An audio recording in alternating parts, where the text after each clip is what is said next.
From the beginning of time, humanity has been drawn to the unknown. The shadows hold a certain allure. They whisper of secrets and mysteries. We crave explanations for the unexplainable. Our minds seek understanding in a world often beyond our grasp. There are occurrences that defy logic, events that challenge our understanding of the natural world. We collect stories of these events, sharing them in hushed tones. These are the tales that send shivers down our spines. These are the stories that make us question. Could there be forces at work beyond our perception? Forces that operate in the darkness, unseen and unheard? The possibility is both terrifying and intriguing.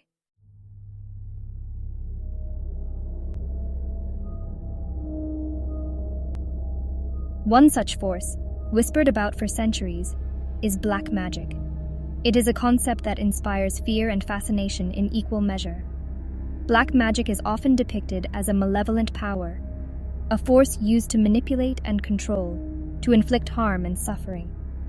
Stories of black magic are found in cultures around the world. They are passed down through generations, told and retold around campfires and whispered in dimly lit rooms. These stories often involve curses, hexes, and possessions. But are these stories merely folklore, fabrications meant to scare and entertain, or could there be a grain of truth to them?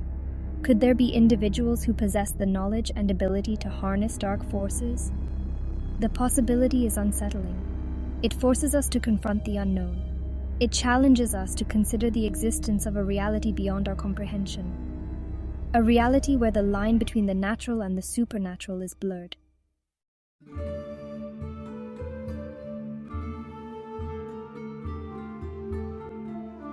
Nestled amidst rolling hills and emerald-green rice paddies lay the village of Sundarpur.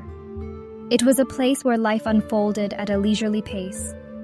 Days were marked by the rising and setting of the sun, and the rhythm of ancient traditions guided the villagers' lives. The gentle breeze carried the scent of jasmine and sandalwood, a soothing aroma that permeated the air. Life in Sundarpur had remained largely unchanged for generations. The villagers lived in harmony with nature. They celebrated their festivals with vibrant colors and joyous songs. Their days were filled with hard work, but also with laughter and a strong sense of community. Elders shared stories of their ancestors under the starlit sky. Children played in the fields, their laughter echoing through the village. However, beneath the surface of tranquility, a sense of unease began to stir. Whispers of strange occurrences spread through the village like wildfire. People spoke in hushed tones of shadows moving in the night, of disembodied voices carried on the wind, and of an unsettling feeling that something was amiss.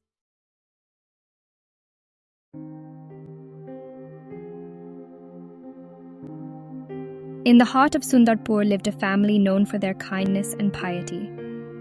The head of the family, Mahesh, was a respected farmer with a heart of gold. His wife Lakshmi was known for her gentle nature and unwavering faith. They had a daughter named Meera, a bright and cheerful girl who was the apple of their eye. Meera's laughter was like the melody of a songbird, filling their home with joy. Meera was the embodiment of youthful innocence. Her days were filled with the simple pleasures of village life. She helped her mother with household chores, played with her friends in the mango groves, and listened intently to her grandmother's tales of ancient myths and legends. Her presence brought sunshine into the lives of everyone she encountered. However, Meera's carefree spirit began to dim, as if a shadow had fallen over her soul. Her once bright eyes grew distant and clouded with fear. Her laughter, once a constant melody in their home, was replaced by an unsettling silence. She became withdrawn and distant.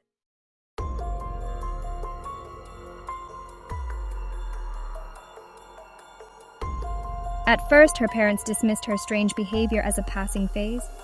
They attributed her silence to fatigue or perhaps a mild illness. They tried to comfort her, showering her with love and affection, hoping to bring back her cheerful disposition. But Meera's condition only worsened with each passing day. Meera began to experience vivid nightmares that left her drenched in cold sweat. She would wake up in the middle of the night, her screams piercing the silence, her small body trembling uncontrollably. When her parents rushed to her side, she would cling to them, her eyes wide with terror, whispering about shadowy figures and menacing voices that haunted her dreams. As days turned into sleepless nights, Meera's behavior became increasingly erratic. She would stare blankly into space, her eyes reflecting a deep-seated fear that sent chills down their spines. At times, she would mutter incoherent words under her breath, her voice taking on a strange, raspy quality that was alien to her.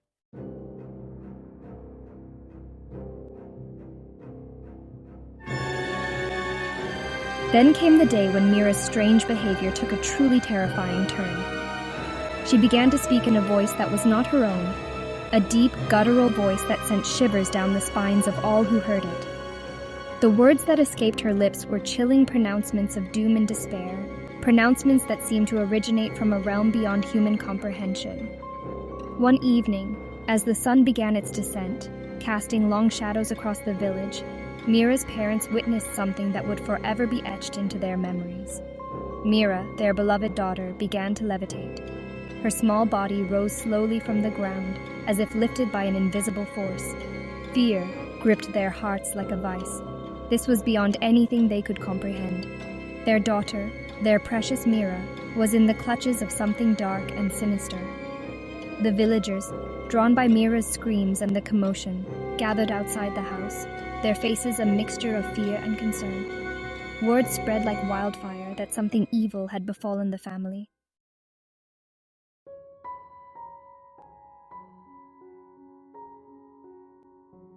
The once peaceful village of Sundarpur was now shrouded in fear and suspicion. The villagers, who had always prided themselves on their close-knit community, now eyed each other with a mixture of apprehension and distrust. The elders gathered day and night, their faces etched with worry, debating the cause of Meera's affliction. Mahesh and Lakshmi, desperate to find a cure for their daughter's ailment, sought help from the village doctor. They carried Meera, her body racked with tremors and her eyes vacant, to his humble clinic. The doctor, a kind and experienced man, examined Meera thoroughly, his brow furrowed in concentration.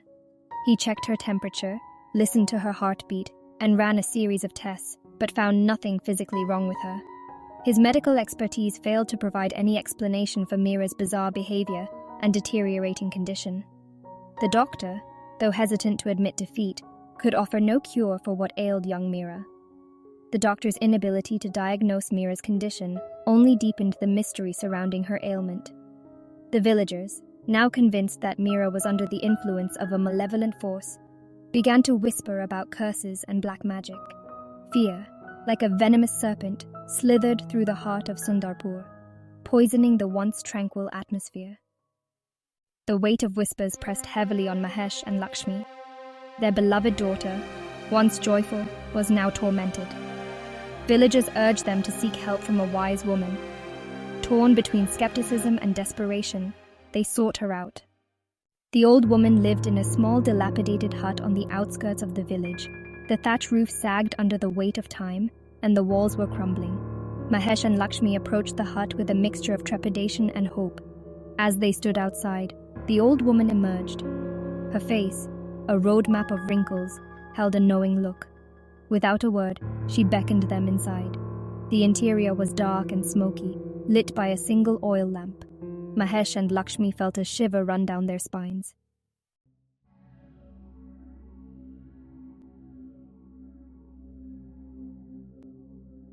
The old woman gestured for Meera's parents to seat themselves on a mat woven from reeds. The air crackled with an unseen energy, a palpable tension that made it difficult to breathe. Mahesh and Lakshmi exchanged a worried glance, their hearts pounding in unison with a rhythmic thumping of drums that seemed to emanate from the very walls of the hut. The old woman began to chant in a low, guttural voice, the words ancient and indecipherable. Her voice rose and fell in a rhythmic cadence, weaving a tapestry of sound that seemed to vibrate with power. She moved with a grace that belied her age, her hands tracing intricate patterns in the air. The scent of incense intensified, filling the air with a cloying sweetness. The flames of the oil lamp danced wildly, casting grotesque shadows on the walls that seemed to writhe and contort like living things. Meera, her eyes still vacant, began to tremble violently, her body racked with spasms. The old woman continued to chant, her voice growing louder, more insistent. She circled Meera, her eyes never leaving the young girl's tormented form. She sprinkled herbs and powders into the air, creating a cloud of pungent smoke that swirled around them. The atmosphere in the hut crackled with a palpable energy, a sense of something powerful and unseen at work. The flickering light of the oil lamp cast long dancing shadows across the hut's interior. The air, thick with the scent of incense and herbs, crackled with unseen energy. The old woman, her face bathed in sweat, continued her rhythmic chanting. Suddenly, the old woman stopped chanting. The abrupt silence was deafening. "A name," the old woman rasped, her voice hoarse from the chanting. Her words struck Mahesh and Lakshmi like a physical blow. "Someone close?" It couldn't be. The old woman's words hung heavy in the air, each syllable a hammer blow to the hearts of Meera's parents. Someone close? Someone they trusted? Their minds raced. The very thought of someone within their circle harboring such darkness was unfathomable. "Jealousy," the old woman continued, "is a powerful motivator." Her words sent a chill down their spines. Darkness often hides in plain sight, masked by smiles and false pretenses.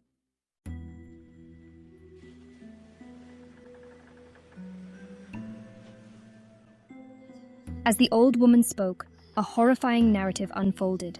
Someone, consumed by envy, sought a Tantric to exact revenge on Meera's family.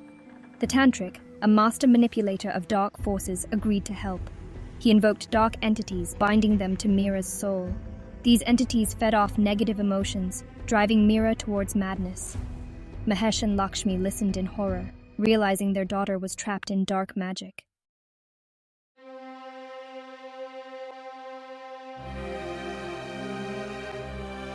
The old woman described a woman seen in the smoke, filled with bitterness and envy. Meera's parents recognized the description, a name forming in their minds. Lakshmi whispered, "It's her, isn't it?" The old woman nodded, confirming their worst fears. The person who cursed Meera was her own aunt, her mother's sister.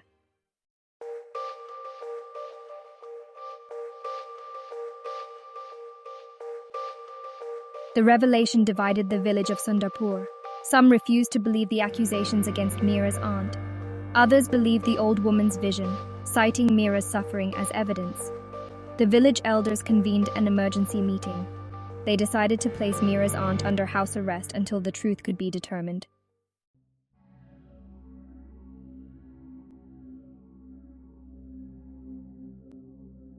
The decision to confine Meera's aunt did little to quell the unease. Mahesh and Lakshmi clung to the hope that the old woman could help their daughter. The old woman agreed to help, but warned of the dangers ahead. Despite the risks, Mahesh and Lakshmi pleaded with her to summon the Tantric. The old woman began gathering ingredients for a powerful ritual.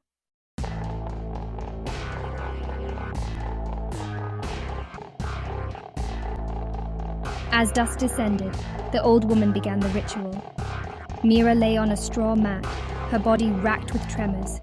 Her parents sat beside her, their faces etched with worry. The old woman chanted, moving around Meera. Suddenly, a gust of wind extinguished the oil lamps, plunging them into darkness. Meera's screams pierced the night. The old woman continued to chant, her voice unwavering. A single oil lamp sputtered back to life. Standing in the doorway was the Tantric.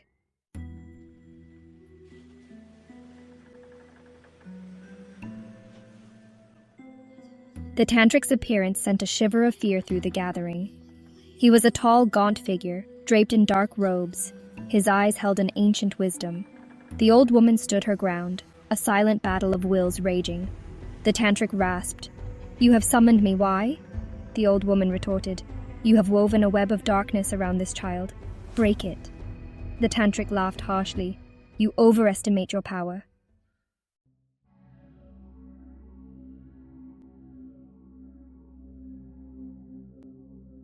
Mahesh demanded, "Tell us who instructed you."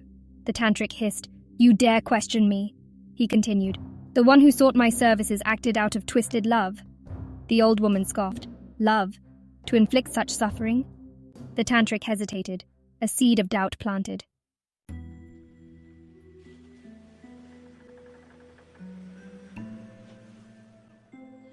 The air crackled with tension. The Tantric hissed, "You tread on dangerous ground!" The old woman stood her ground. "Justice will be served." The Tantric glared, weighing his options.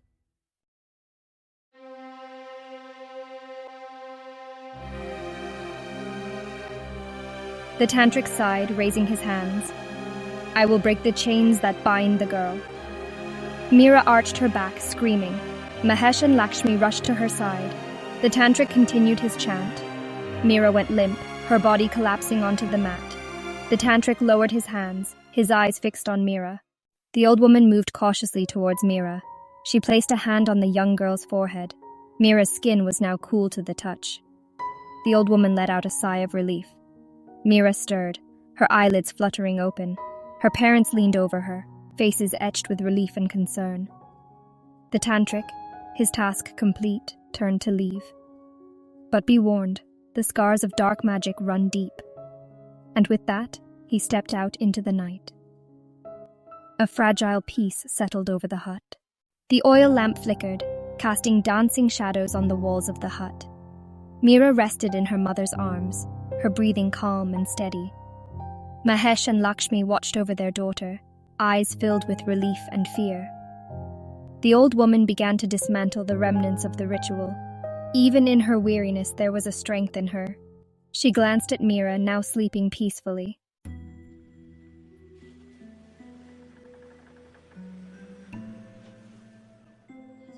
The old woman's words hung heavy in the air, a chilling reminder that the battle against the darkness was far from over. Even though the immediate threat had been neutralized, the echoes of the Tantric's power, the chilling knowledge of the betrayal they had faced, continued to reverberate through their lives. The journey ahead would be long and arduous. Meera would need time to heal, to process the trauma she had endured. The shadows of her ordeal, the whispers of fear and doubt, might linger at the edges of her mind, threatening to pull her back into the abyss. The village, too, would bear the scars of this encounter. The accusation against Meera's aunt, the revelation of the darkness that had festered within their midst, had shattered the illusion of harmony they had once cherished. Trust, once given freely, would now be guarded, suspicion a constant companion. The whispers would continue, carried on the wind, echoing through the empty streets, a constant reminder of the fragility of their peace, the ever-present threat of the unseen forces that surrounded them. As dawn painted the sky, a new day dawned on Sundarpur. The events of the night seemed distant, like a bad dream fading with the rising sun. But the question lingered: who had sought to harm young Meera? The old woman saw the accused in the smoke, but kept the identity secret. Some whispered it was to protect the innocent, others speculated she knew more. Suspicion grew, trust was shaken, and the truth remained hidden.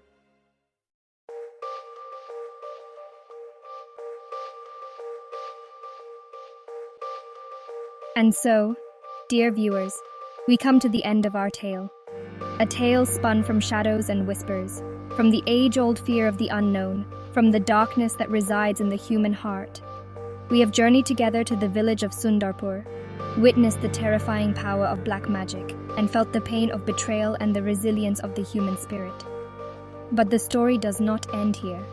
The question remains: do you believe in the power of black magic? Have you ever encountered something in your own lives, something unexplainable that defied logic and reason? Share your thoughts, your experiences, your truths in the comments below. Let us create a space where we can explore the mysteries of the world together, where we can confront our fears and find solace in the shared experience of the unknown. For in the sharing, in the connecting, we find strength, we find understanding. We find that we are not alone in the vast and often terrifying tapestry of existence.